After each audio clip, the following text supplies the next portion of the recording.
Yo, what's poppin', Logang? Now you may be wondering, why is there this new channel named Bagel Boy?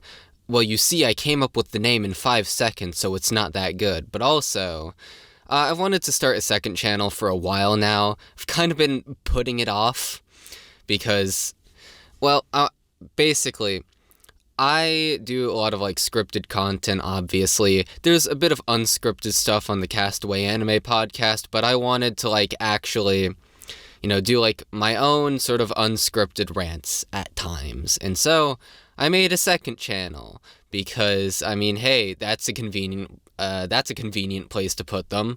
Where the fuck else would I? The main channel? No, it just wouldn't fit in. So I'm here on this second channel, and there's a few different types of unscripted content I have in mind. Once we hit 1,000 subs on the main channel, I have a very definitive sort of concrete plan that I've been cooking up in my head. The wheels have been turning, and I've got some ideas for this channel. But until then, the main thing I'm going to use it for is probably just behind the scenes, rants in regards to the creation of videos. And the reason why is because I always appreciate it when artists that I look up to or that I enjoy, I always appreciate it when artists and creators I look up to explain the process behind their videos and how they came up with the ideas. Digi did stuff like that. Lemon recently with his newest video about, he called it American Psychos. And I wanted to do something similar because every video production on my channel is kind of a disaster. I don't think I've had, granted, I've only released 3 videos in this new Crunchy Bagels era, but of all those 3 videos, there's always been a point where it looks like the video is going to completely fall apart, that it may not even come out at all. And it's comical, the extent to which these productions nearly collapse. So I wanted to do a bit of a retrospective on the making of each of these videos. So if you'll have me, if you find it enjoyable or interesting, I'm not sure if it will be interesting, but nonetheless, it's nice to experiment with a new style. So here we are. Tomozaki is deeper than you think. Now, this was the video that I came back to YouTube after nearly 2 years. I think it's 4 months shy of 2 years. So a year and 8 months, give or take. I'm rounding. I'm just going off of my head. I don't actually know the exact day I uploaded it. But actually, I think I remember now, November 2nd, if I recall correctly.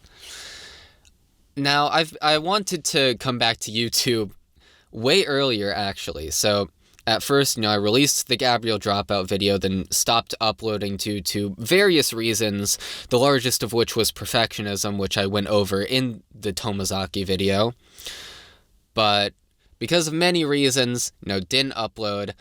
And it was around December of 2021, after I had started doing Castaway Anime, that I was like, you know what?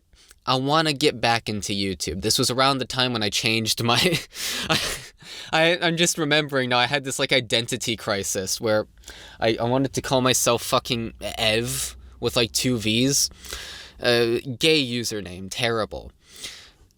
And so I changed my name back to Crunchy Bagels, and I was like, okay, I want to actually pursue YouTube again. Because I didn't know exactly why at the time, but I just felt a drive to, because it's, a type of art, and I want to create art, and it's something I'm used to and did in the past, and did find much enjoyment from in the past. At first, I was planning on coming back with this, comparison between Bakemonogatari and Nisei Monogatari. And the reason why that video fell through, I got maybe 2 or 3 pages of the script down, but the reason why I didn't do it was because I thought going into it that I remembered the shows well enough to just do the comparison on the fly. But then as I was going through, I was like, actually, I don't really have a strong enough memory of the 2 shows for this. And so I hadn't seen them that recently, and I didn't particularly want to rewatch them at that point in time, so I was like, whatever, I'll just ditch the video topic. Then, around January of 2022, I came up with the idea of doing this, like, 6-part series on Shield Hero. And the reason why I came to that conclusion, first of all, was because Season 2 was, like, about to air at that point. I think it was, like, a few months away. I think it was going to start airing like March. I forget the exact date, but maybe April. But Season 2 is coming near, and so I was like, okay, I can just make a video on like this huge series on the first season, and it'll get a ton of views once Season 2 starts airing. I didn't do that. I should have realized it was too ambitious. Each individual part wouldn't have been that long, and it honestly would have probably been around the same length as the Tomozaki video, but it's like, just doing a 6-part series with that level of depth on a 25-episode anime, it's a bit much, and the reason why that fell through, first of all, because of the scope, and second of all, because I realized that with the level of depth I was going into, I would have to rewatch the show, and Shield Hero sucks. I don't like Shield Hero, and so I didn't want to rewatch it. Rewatching it didn't really seem like a fun time. But then, I watched Tomozaki. I didn't really intend on making it a video at first. I was just watching it because, hey, I watched this Tomozaki thing, like, 7 episodes of it way back when it was airing, and I liked it, and I was like, okay, I want to finish that finally. So I finished it, and I really liked it. I gave it a 9 out of 10, and I had all these thoughts spiraling around in my head in regards to the show and its themes and the ideas it played with and how it went about discussing them. And I was like, you know what, I need somewhere to place these. That new video, it could be on Tomozaki. I can rewatch that show. First of all, you know, it wouldn't be suffering to rewatch it. I mean, I'll know everything that happens, but it won't be outright boring. I have a lot of thoughts about it, and more than anything, it was a show that nobody...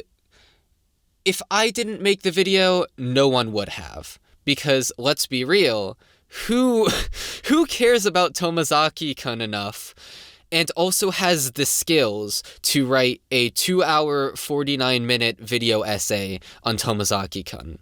I feel like I'm the only person in existence that is willing to go through that much just to review a 12-episode seasonal anime that everyone pretty much forgot about as soon as it finished airing. So, originally the video wasn't supposed to be so goddamn long. The main reason... Okay, so my vision of the video going into it was that it would be about 45 minutes long, which is comical to think about, knowing what comes, but this 45-minute video just dumping all my thoughts about this show, just literally every single thought I ever had about the show, put it all out there. Obviously, that didn't go to plan, but we'll get to that. So it was near the end of my school year, I think around late March, early April of 2022, somewhere around then. I started scripting the video just in my off time. And at this point, like I said, I was in school. I didn't have a lot of free time because of that. Finals were drawing near. And so whenever I got the chance, though, I would script the video. I would, in the morning, I'd be driven to school, and I'd have, due to circumstances, I'd have, 45 minutes to an hour before class really began. So I'd just write the video then. I'd skip choir class, every single choir class of my final semester of school. I literally just spent it either writing for the book that I'm working on or the Tomozaki video. Not a very good student, but the school year ended and I was pretty much done with the video script-wise, or so I thought, but we'll get to that. And eventually, early June was really the part where like the script was finalized, and I was going to voice it all before we had this vacation to New Mexico, my family, but my microphone, it was like an act of God. My microphone broke on the day right before we were going to New Mexico across the country where I wouldn't be able to record. And I was like, okay, well, I guess I just won't be able to work on it for the next, like, 10, 11 days. But we got back from vacation, I got a new mic, and I recorded the video and, started working on it. I remember the first day of editing, I pulled an all-nighter on, like, the very first day because, I wanted to come back to editing with a bang. I was not used to editing. It'd been, like, literally over a year, and the only thing I had edited in that interim was a 6-minute bit for Vlusky's video on Bang Dream. And other than that, I had done nothing in Vegas. And so I got like 3 or 4 minutes of footage done that entire night, which to me now is just laughably poor. Like, that is like actually terrible. But I hammered away at the video. The way I went about it was that I basically treated it like 8 separate videos, because it essentially is, in a way. Each individual section goes into like a completely different tangent about the shows, about the show. And this video definitely helped me learn a lot more about editing, and specifically editing efficiently, because obviously I'm literally editing like 2.5 hours of footage. Granted, like, other people were editing their sections too, but I did the lion's share of the work, and that really taught me a lot about editing and how to do it efficiently. And that carried over into future projects. I'm very glad, because just to throw an offhanded example, the Urusei Yatsura video, that could not have come out without the practice and editing that the Tomozaki video helped me. I wouldn't have been able to get it out on time, because I did like 2 straight days of editing for Urusei Yatsura, and just like hammered it out super quickly. And I couldn't do that before I started on the Tomozaki video. Another thing it helped me with was just building up tolerance to editing for a very long stretch of time before I'd get tired of editing after like, a couple hours. But over time, obviously it's a long fucking video, so I had to edit for incredibly long stretches, sometimes as much as like 24 hours straight. So many memories of just cramming the video as hard as possible. It's still astonishing to me somewhat that I got the video out at all. And it's even more laughable now that I initially wanted it to come out July 5th. July 5th! It came out like in November! What was I thinking? So, yeah, the video... I guess I'll get into this more. The entire plan for the video initially being like 45 minutes, that fell apart so quickly. It went from 45 minutes to like an hour to 2 hours, just getting more and more comical each time. And I was like, oh, this is becoming a monstrosity. It is like 20,000 words long now. And that just made it...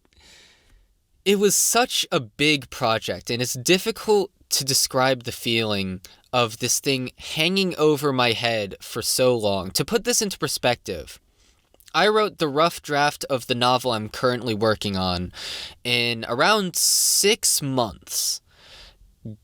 And, I recently came back to the draft. I took like a half-year break from the draft, but then I wrote another novel called With Oasis, which is out right now. You can, check the description. I'll probably have it linked there. And I wrote that in 2 months and a few days. This video took I wrote a rough draft of a novel and the final draft of another novel in the time that it took me to make the Tomozaki video. That is not normal. That is like absurd for a project. And I've never worked on something that took that long before.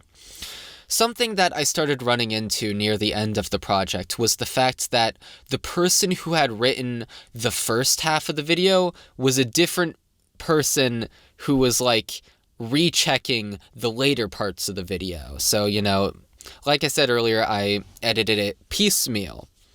And so I'd record chapter 1, then edit chapter 1, record chapter 2, edit chapter 2. And the first few sections, I was like generally the same person editing it as the one who wrote it. But as I went on, chapters like 6, 7, and 8, I'd read those and be like, this just isn't who I am anymore. Like, this is an entirely different person. And sure, it's not like I have a different opinion on the show now. I still stand by what I said in the video, but I just look at it and I'm like, this person who wrote the script has a better memory of the show than I do right now editing it. And like a slightly different voice than what I would have written it as. Another thing that the Tomozaki video did for me was teach me how to edit audio. Like, actually properly edit audio. Because the first 4 chapters of that video have, like, especially the first 3, but really the first 4, have ass-tier audio quality.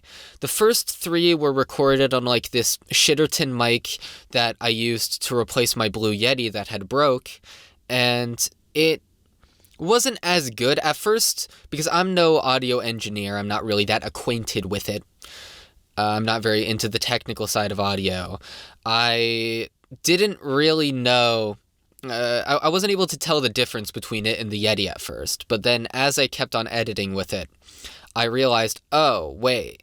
No, this is worse than my old mic. So then I got a new Blue Yeti, which I'm currently recording with, and I think I started recording with that at chapter 4, if I recall correctly.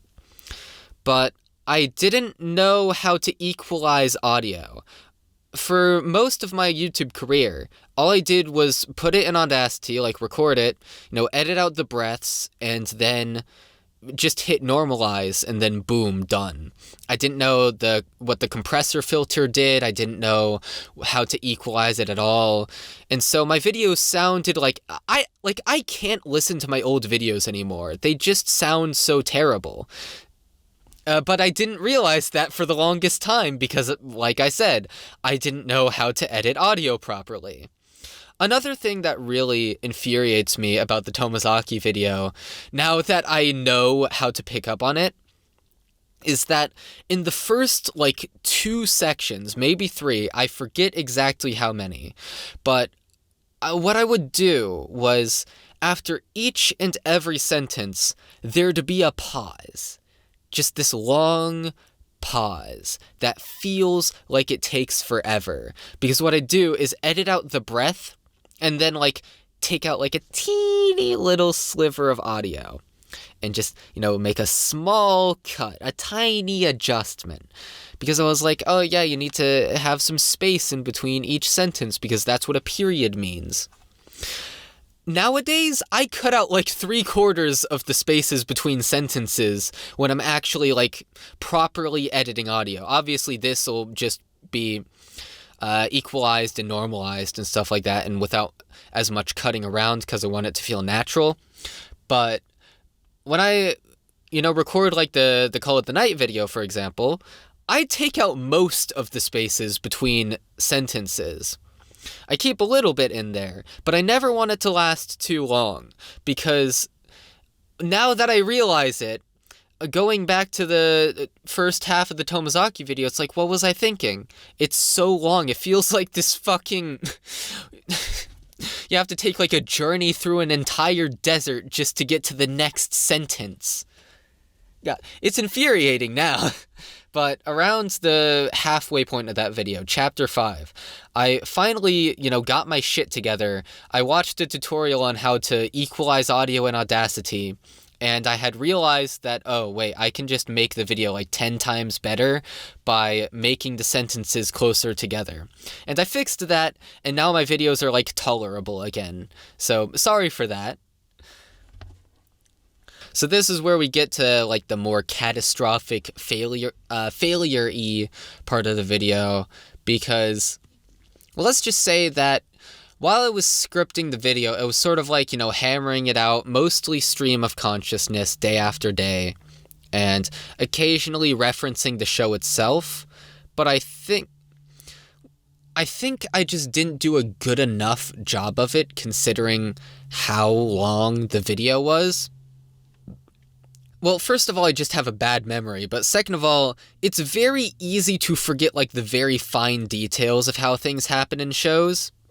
And so sometimes I would like go through the scripts, and then while editing that part of the video, I'd realize, oh wait, I got like this minor detail wrong. And it wouldn't break the video. Most people wouldn't notice it, they wouldn't care, but I care.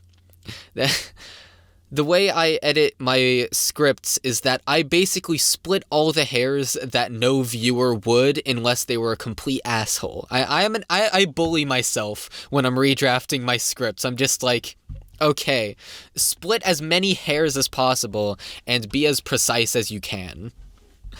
And there was a lot of that during the Tomozaki video. That's fine. This was the first video I ever did that for, and it was really infuriating to me at the time because I just wasn't used to it. And I feel like I'm a little more used to it now, because with the Urusei Yatsura video, I finally got used enough to how much I bully myself nowadays when editing my scripts that I'm like, okay, I'm gonna just make this quote-unquote final draft under the assumption that I'm eventually going to edit in new pieces of audio while editing. And but for the Tomozaki video, it was really frustrating because I was like, I'm noticing these tiny things that I just have to fix. But more than that was the big sections of video that were either poorly argued or just flat out wrong.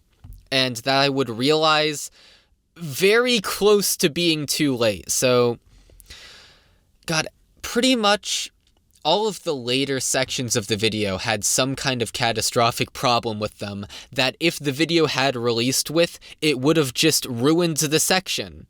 I mean, granted, like, the other pieces of the section could have been, still enjoyed on their own, but it's like a huge point in the section that is just either wrong or, like, horrendously argued. The worst example of it is probably chapter 6, where I was trying to make this point that Kikuchi is bad at expressing herself, like particularly bad at expressing herself, more so than most people. And the reason why is because, well, first of all, she's shy, but second of all, the thing I cited in the initial draft of the video was that she told Fumiya that, well, basically, at first she told Fumiya in, I think, episode 9?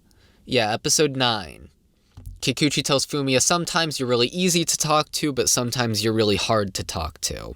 And then later on the train, she has to correct herself and be like, oh, but, you sometimes being easy to talk to still means you're better than most people. And, well, it seems kind of like bad communication. Something I realized while redrafting, and, after I had recorded the audio even, is that, Kikuchi is, like, reading this very subtle body language cue from Fumiya, like the tone of his voice, and I don't think most people would be able to articulate that at all. I don't think most people would even pick up on it, so in retrospect, I don't think Kikuchi is as bad of a communicator as I made out in the first draft, and I realized that, and I fixed it, and I was like, okay, she's just shy. That's the main bit about being bad at communicating. I know this sounds all very pedantic to myself, but I consider them to be kind of catastrophic. I don't want stuff that's, that just ain't up to par, like I said, I bully myself when I'm redrafting. But the worst part, oh god, so let's talk about the bit that was really, really just God. So chapter 8 of the video was a fucking nightmare. It's around 40 minutes long, I think. And it is like, it was a nightmare to produce, basically. And the reason why was because, there were so many small, basically, it's the most in-depth part of the video. And when you're getting really in-depth, you have a tendency to, make points that maybe you think about harder, and I'm like, oh, wait, no, maybe it isn't like that. You rewatch the show a bit, and you're like, oh, wait, no, maybe I was, maybe it could have been more accurate in that section, or maybe I don't have as much of a point as I initially thought. There was a lot of thinking, something I sort of got into the habit of during the later parts of the Tomozaki video, which is really when it started to get catastrophic for me, was that I have a tendency to overthink things. Basically, even if my videos are like error-free, there's a part of my brain that's like, but what if? What if there's an error? What if you didn't do enough research? What if you need to rewatch the scene one more time? And it's, very...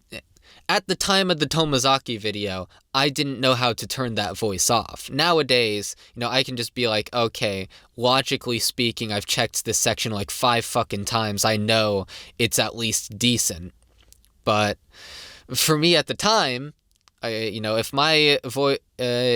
I would get like anxious about a section and about its correctness, my response would be, okay, let's check it for the 17th time, even though there's like no point in doing that. And that got really bad around the 8th chapter. Like, the one bit, I spend like a total of maybe like 10 minutes on this point, where I talk about how basically Hinami saying that that true desires don't exist, God, is such a goofy line. But it was so hard to convince myself that I wasn't just making up the fact that it was a goofy line. Because I knew, right?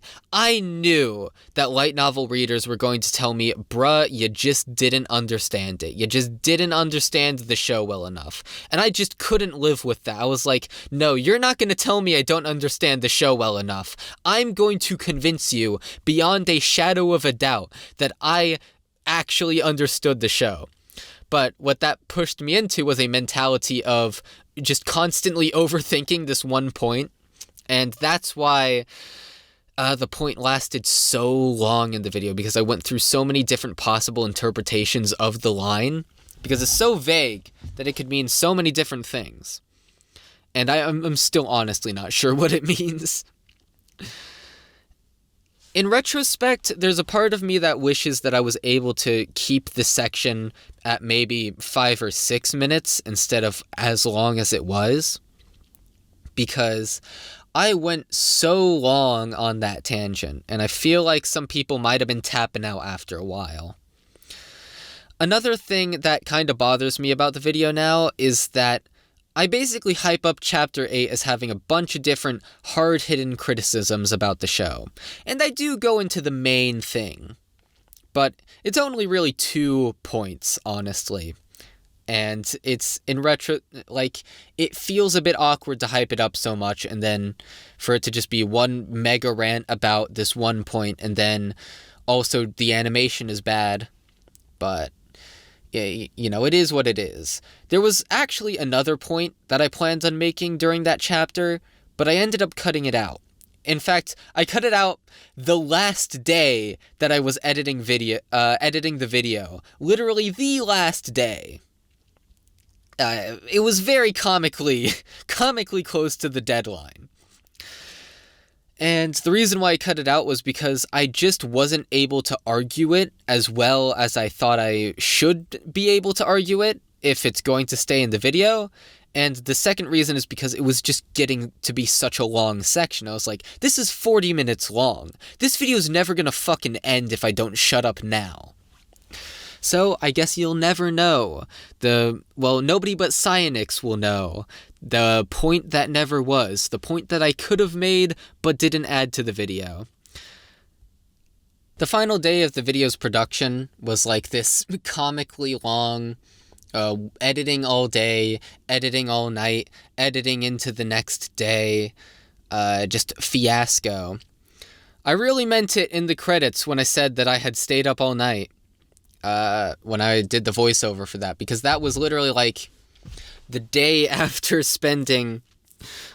after finally finishing the video, I did that voiceover, because basically as a memento of the moment I finished the video.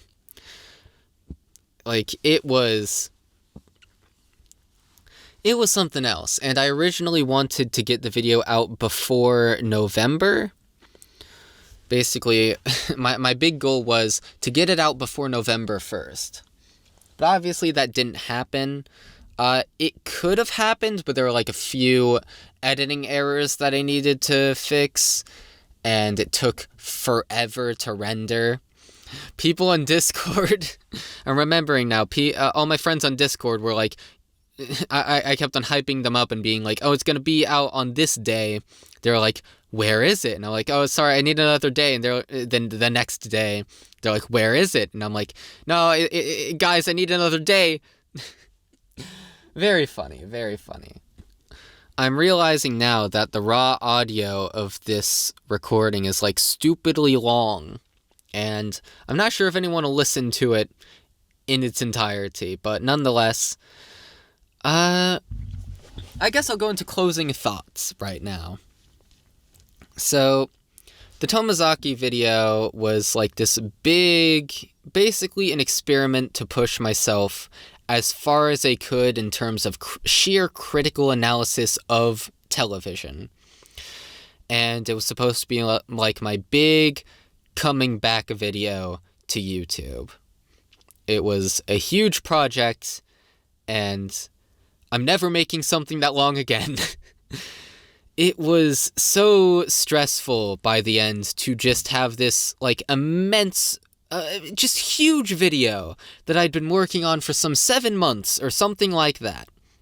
Just sitting in the background of my entire year. I spent more than half of 2022 working on this one video, and it's insane to me. I made a promise to myself, actually, after the Tomozaki video. I was like, any video I make from now on will take no more than 3 months. No more than 3 months on any given video. Because I didn't want a repeat of me being a different person at the beginning than I was at the end, and having to redraft that script. Overall, I'm happy with how the video came out. It definitely helped solidify certain parts of my editing style, although I'd argue that my Call of the Night video, ironically enough, has now become the new standard in terms of editing. Part of that is just that the Tomozaki video is so long that I had to keep visuals on screen for an incredibly long amount of time in order to make it efficient and actually practical to get the video out without just offloading a bunch more editing onto other people, or to make it take like 2 months longer. It was a very efficiently edited video at certain points, and that was just due to the nature of its length. So that's how that's how the Call of the Night video could really more so encapsulate, more so set the standard for what my editing will be like in the future. All in all, though, I'm happy with how many views the video got. I was afraid that once I came back to YouTube, I'd just be irrelevant, but I guess it goes to show that up until the Call of the Night video, I didn't really have an audience, and so any video I made would just bring in completely new people, and then like 10 subscribers that regularly watch my videos. It got like 200 views in, I think, the first day, maybe a little less than that, I don't remember exactly, and it's now sitting at over 1,000, which is amazing to me. Like, I'm very happy with how it came out, because it's like, all my other videos from that period, aside from Club Step 2019, are stuck at like 300 or 400 views. And this one just got 1,000 in like less than 2 months. Like, that's great. Actually, a little more than 2 months, but still. So overall, I'm happy with the video. I hope you enjoyed this commentary. I'm probably going to... Right now, the raw audio is 40 minutes. I'm going to have to cut out some stuff due to pauses and tangents. But yeah, I hope you enjoyed listening to this.